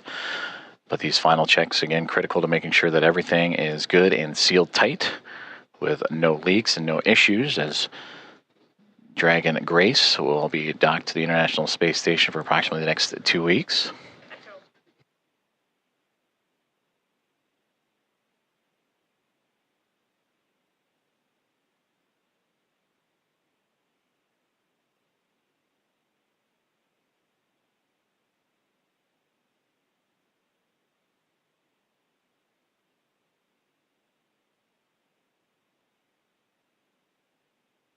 Houston, SpaceX station is ready for Dragon hatch equalization.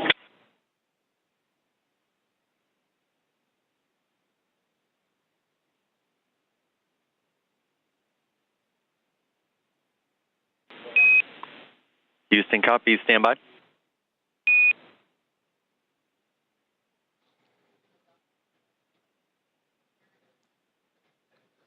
Another step in those hatch opening procedures is Nicole Ayers just radioed down for the SpaceX Dragon hatch pressurization and equalization. As you see the pop of flash bulbs aboard the International Space Station being documented, and plenty of smiles from the Expedition 73 crew as we draw closer and closer to hatch opening and welcoming Axiom Mission 4 aboard the orbital outpost.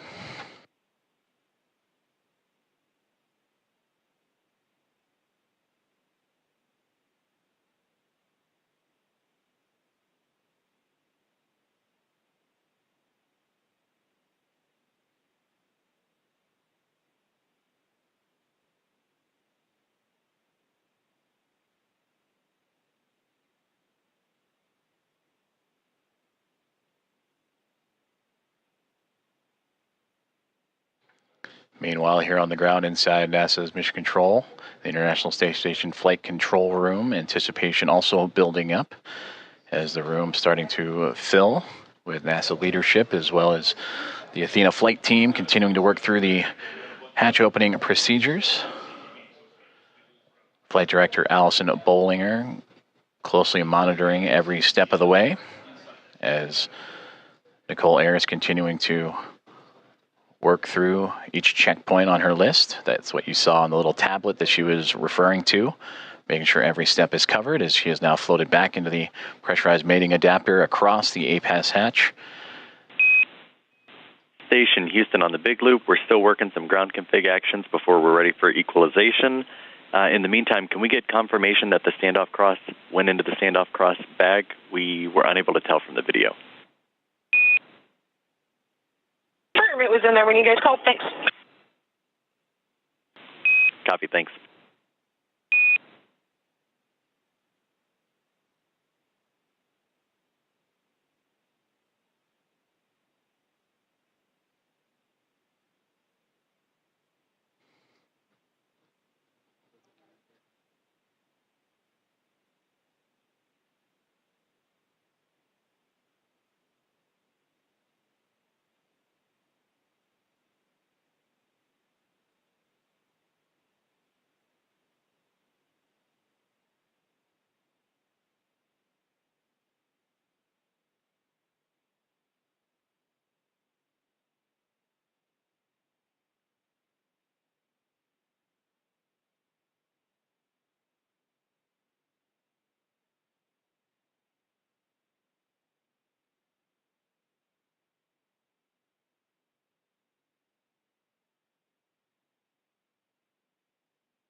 Hearing communications from teams on the ground as they continue to work through hatch opening procedures and making sure all pressurization and leak checks are good and everything equal between the Dragon spacecraft and the International Space Station before the hatches can be formally opened on both sides.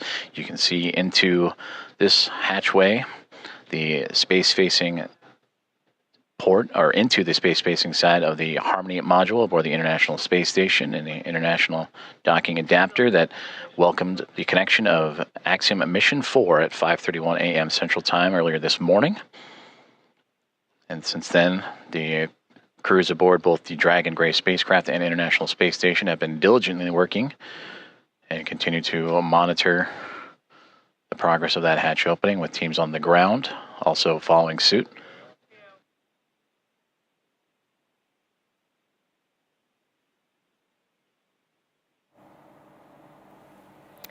All right, live feed coming in from the ISS, where we understand the Axiom-4 mission docked on the International Space Station a while back. That was around 4:45 p.m. Indian Standard Time. And now what's happening now, what you're looking at on your TV screens is the hatch opening process that's taking place. We are now learning it's going to happen in just a little bit from now, when the 4 Axiom-4 astronauts are going to enter the orbital lab. And there was this a little warm exchange also that happened between the ISS and Axiom-4 crew members also. And that was very interesting. We understand one of the ISS crew members said that, we can't really wait to open the hatch and give you guys a big hug. And Peggy Whitson was the one who replied to that, saying that we're looking forward to it and we are really honored to be here.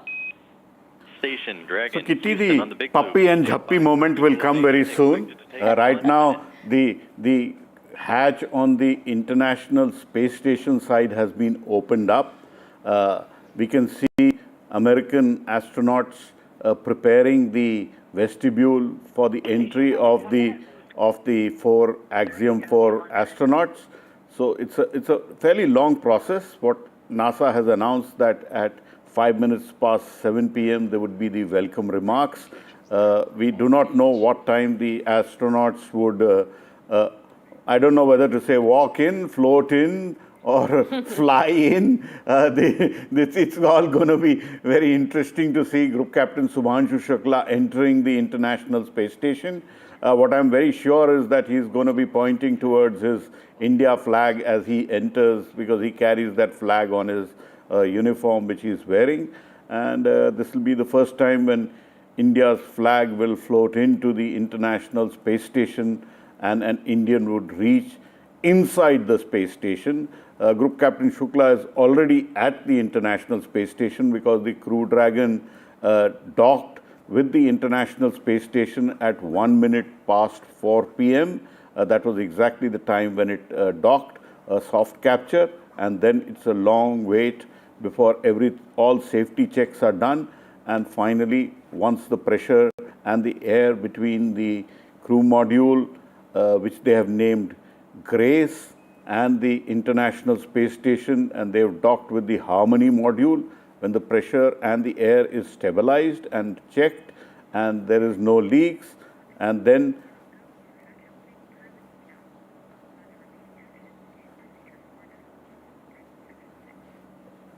so they are proceeding ahead with the procedure for opening the hatch, and we may probably see. And remainder of steps in 4.400. We may probably see the astronauts coming in because they're going in for the opening of the hatch on the Crew Dragon. And you can see the entire crew at the International Space Station waiting for them to go. And you can see the cameras are ready to take the pictures, and the puppy-chuppy moment may just arrive. Arrival of Axiom Mission 4, the International Space Station.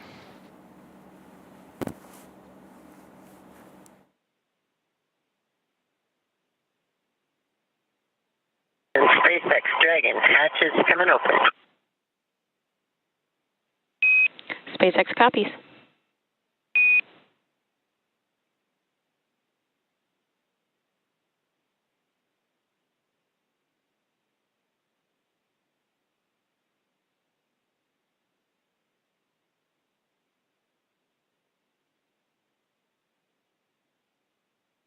American commander.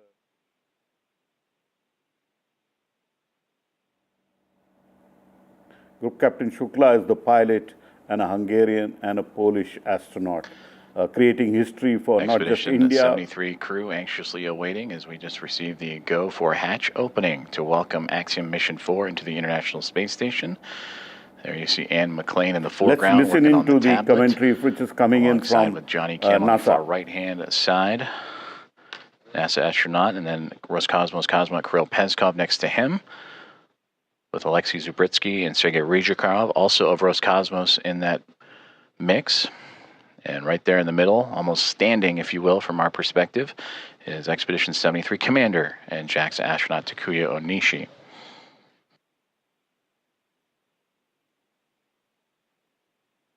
From this view, they are looking up. SpaceX Dragon hatch is open at 12:14, and we're requesting the go for the LIO change.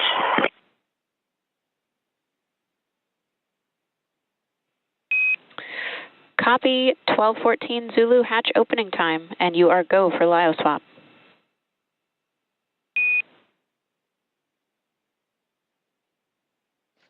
And there you heard that the hatch is open and confirmed at 7:14 a.m. Central Time, as the hatches are open between SpaceX Dragon Grace spacecraft and the International Space Station. Again, 7:14 a.m. Central, 8:14 a.m. Eastern.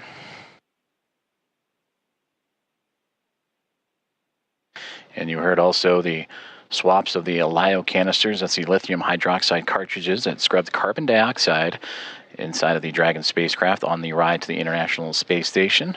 Also, Nicole Ayers out of view, but if from this perspective, looking up, she is operating with the Axiom Mission 4 team to help refresh the air and cycle air between the two craft as they continue a few more procedures before floating across and into the orbiting laboratory for the first time.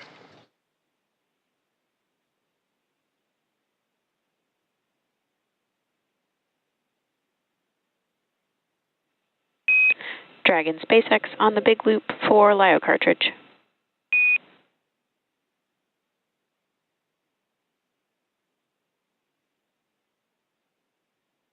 Go ahead for LIO cartridge. Just looking for clarification on your next action there. We're tracking LIO cartridge sealing per 2.102 step 6.5. Oh, okay. And in my procedure, I had for the instructions on the decal for section.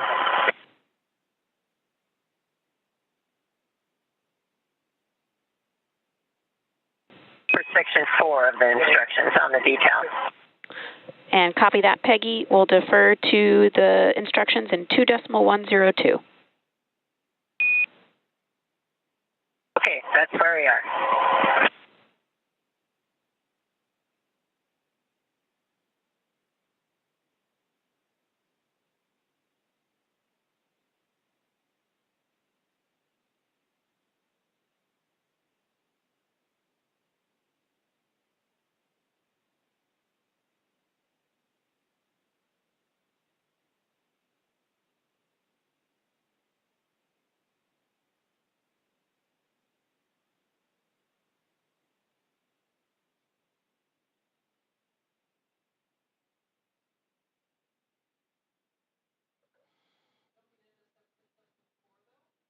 You just heard communications between Axiom Mission 4 Commander Peggy Whitson and the teams on the ground as they were talking about the swapping of the lithium hydroxide cartridges as the hatch has been opened between the Dragon spacecraft and the International Space Station just a few moments ago at 7:14 a.m. Central Time. And this is a view inside the International Space Station, looking forward, if you will, as the astronauts and cosmonauts aboard are looking up. That is towards the space-facing port of the Harmony module. That's where they are in now. If you were to keep going forward, if you will, that is the forward port, which currently is occupied by Dragon Endurance from Crew 10.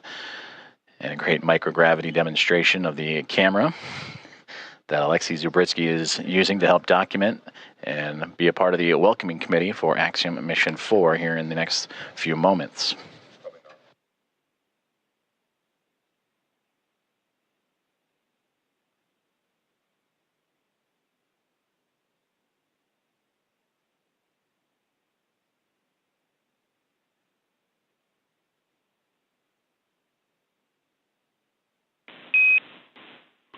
Dragon Houston on the big loop. Just to confirm, we want to make sure IMV duct installation is complete before we do LIO cartridge sealing. Yes, the IMV duct installation is complete. My bad, I didn't get it reported. Houston copies.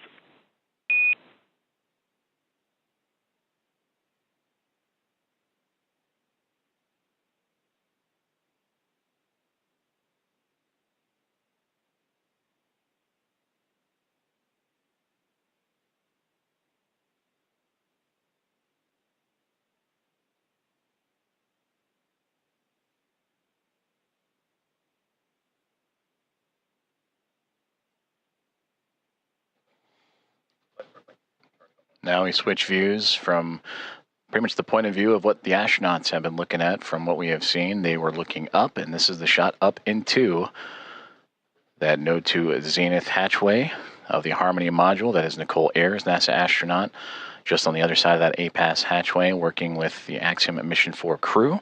You heard them talking about IMV ducting and LIO cartridges. That IMV ducting helps mix the air of the International Space Station environment with the air inside of Dragon.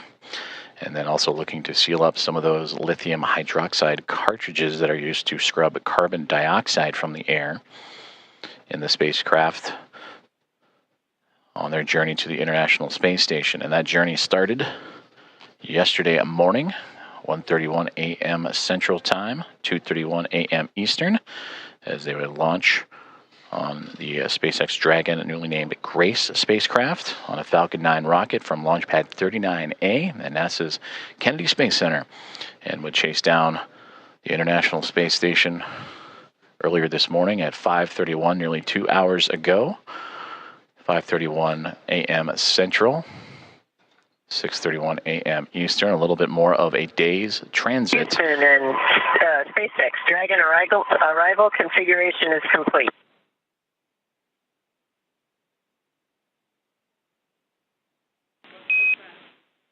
Houston copies.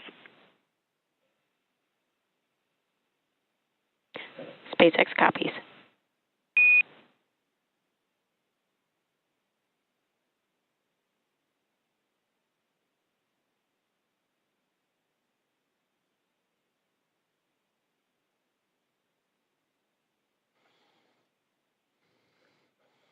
Continuing to target a welcome ceremony or welcome remarks in the near future at 8:35 a.m. Central Time. So a little bit more than an hour from now is Axiom Mission 4 and the International Space Station continuing to work through hatch opening procedures, but getting close, you can start to see a little bit of a window of opportunity that was just on the other side of Ashawn Ann McLean and Nicole Ayers there as they are working on IMV ducting, mixing the air of the station and Dragon.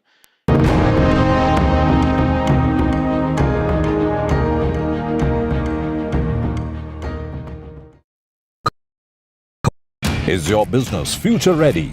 Join the 13-week strategic ESG certification program for business sustainability and growth for CXO and business leaders by NDTV, Terry and Zenora. Master global ESG frameworks, gain real-world tools, and lead with impact. Starts July 13th. Enroll now and power your business with sustainability. Do you really know the company you invest in?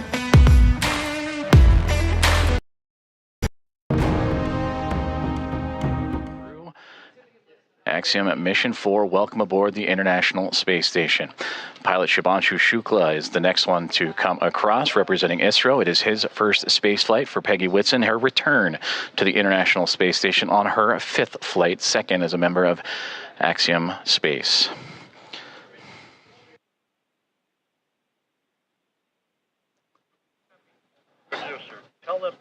Sławomir Wisniewski of ESA, representing the nation of Poland. And their first visit to the International Space Station is next to cross the hatchway. And warm hugs all around. And applause breaking out here inside of Mission Control Houston and International Space Station Flight Control Room, and Tibor Kapu, the fourth and final member of Axiom Mission 4, representing Hunor and the nation of Hungary, their first visit to the International Space Station as well.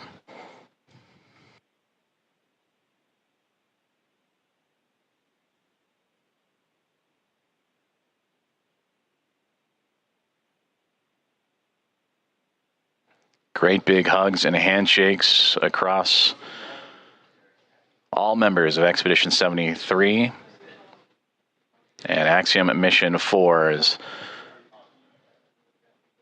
Ann McLean and Nicole Ayers of NASA, along with Johnny Kim, Kirill Peskov, Sergei Ryzhikov, and Alexei Zabritsky of Roscosmos, and Takuya Onishi, commander of Expedition 73 and of JAXA, with handshakes and hugs for Peggy Whitson, Shubhanshu Shukla, Sławomir Wisniewski, and Tibor Kapu. And with their arrival to the International Space Station, that now makes 288 visitors to the orbiting laboratory.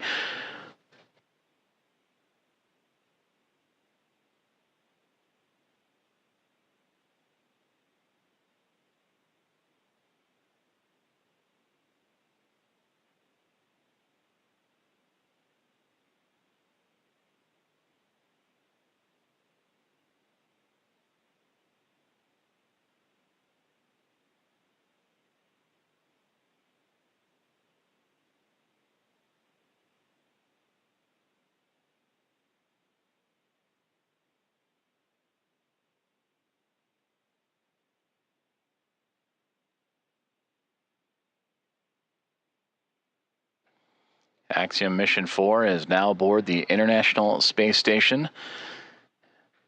Commander Peggy Whitson in her return to the orbiting laboratory, her 5th flight. 3 is a member of NASA, and her 2nd as commander of Axiom Space Private Astronaut Mission, commander of Axiom 2 and here of Axiom 4. Regaling the crew with smiles and stories. To her left, or our left from her viewpoint, to her right, Sławomir Wisniewski of ESA, Shubhanshu Shukla to her left of ISRO, and Tibor Kapu on that far right-hand side of our viewpoint.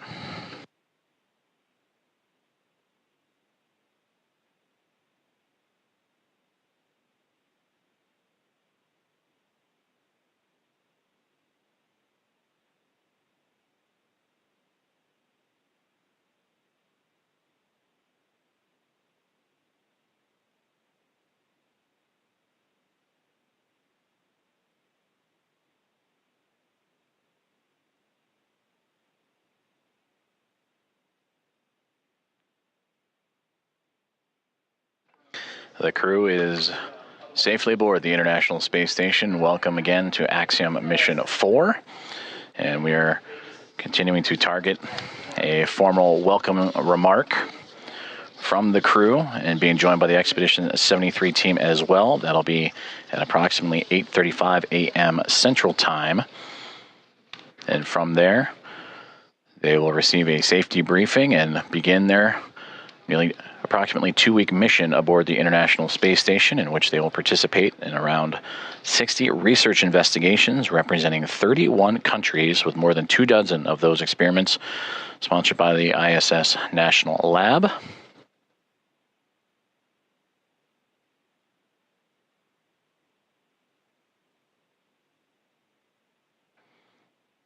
And there they all are, waving back at our coverage here inside of the International Space Station Flight Control Room. Station Houston on 2. Thanks for the wave. Great to see everybody.